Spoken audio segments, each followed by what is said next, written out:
For nearly half a century, China did something no country in modern history had ever done at this scale.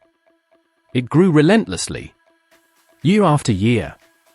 Through crises, recessions, and global shocks, China kept expanding, turning itself into the world's manufacturing center and the second-largest economy on Earth. But now something is changing. China is slowing down.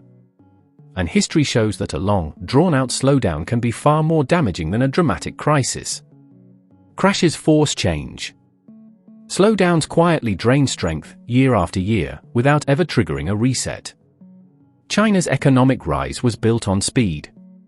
According to the World Bank, China grew at an average rate of nearly 9% per year between 1980 and 2010, transforming itself into the world's factory and lifting hundreds of millions out of poverty. That pace created expectations, inside China and across the world, that rapid growth was normal. It no longer is. In 2023, China's official GDP growth was 5.2%, which is already well below its historical average. The IMF expects it to drop further to around 4.5% and continue slowing over the next decade. That shift matters because China's entire economic model was built for high growth. When growth slows, the weaknesses that were once hidden begin to surface. The most important of those weaknesses is debt. After the global financial crisis of 2008, China made a deliberate choice. Instead of allowing a recession, it flooded the economy with credit. Local governments borrowed to build infrastructure. Property developers borrowed to build housing. State-owned enterprises borrowed to expand capacity. According to the Bank for International Settlements, China's total debt rose from about 140% of GDP in 2008 to over 290% of GDP by 2023. That debt kept growth alive, but it also reduced efficiency. Each new unit of growth required more borrowing than the last. This is a classic sign of an economy entering stagnation. Nowhere is this clearer than in real estate. For nearly 2 decades, property was China's growth engine.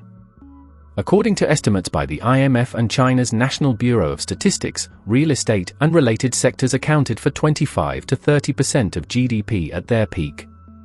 Housing was not just shelter, it was the main store of household wealth and the primary source of revenue for local governments. That model is now broken. Property sales have fallen more than 40% from their peak, and major developers have defaulted. But instead of a sharp collapse, China has chosen gradual decline. Projects remain unfinished, debts are rolled over, and losses are absorbed slowly across the system. This avoids panic, but it also prevents recovery. The slowdown becomes even more dangerous when you factor in demographics. China's demographic problem is not new, but it is now unavoidable. In 1980, China introduced the one-child policy, a drastic measure to control population growth. It worked too well. For decades, the number of young people entering the workforce steadily declined. According to the United Nations, China's population peaked in 2021 and has begun to shrink. The working-age population has been falling since 2012, and by 2050, more than 30% of Chinese citizens will be over the age of 60. An aging population changes everything. Older societies consume less, invest less, and take fewer risks. Healthcare and pension costs rise, while the number of workers supporting the system shrinks. Unlike previous slowdowns, China does not have a young population to reignite growth. Confidence is also fading. Household savings rates have risen sharply as people worry about jobs, housing, and the future. Youth unemployment surged after the pandemic, forcing authorities to stop publishing the data temporarily. According to the OECD, private sector investment has slowed dramatically since 2021, while state-led investment has increased, a sign that growth is being propped up rather than driven by confidence. This is where a slowdown becomes more dangerous than a crash. A crash is visible. It forces losses to be recognized. It creates urgency and reform.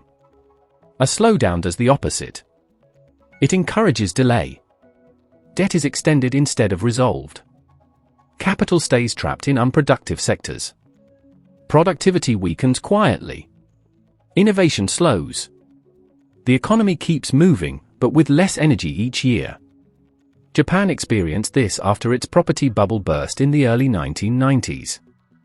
China is now facing a similar risk, but on a much larger scale. And because China is so deeply embedded in the global economy, the effects do not stay within its borders.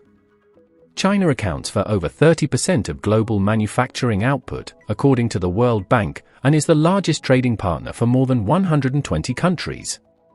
A prolonged Chinese slowdown means weaker global trade, lower demand for commodities, and slower growth across emerging markets that depend on China as a customer. This is why the world should be paying attention.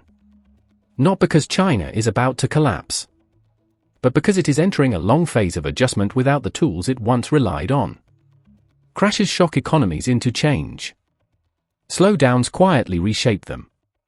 And China's slowdown, if prolonged, may end up being the most important economic story of the next decade. If you enjoyed the video, please subscribe to World Economy for more such videos.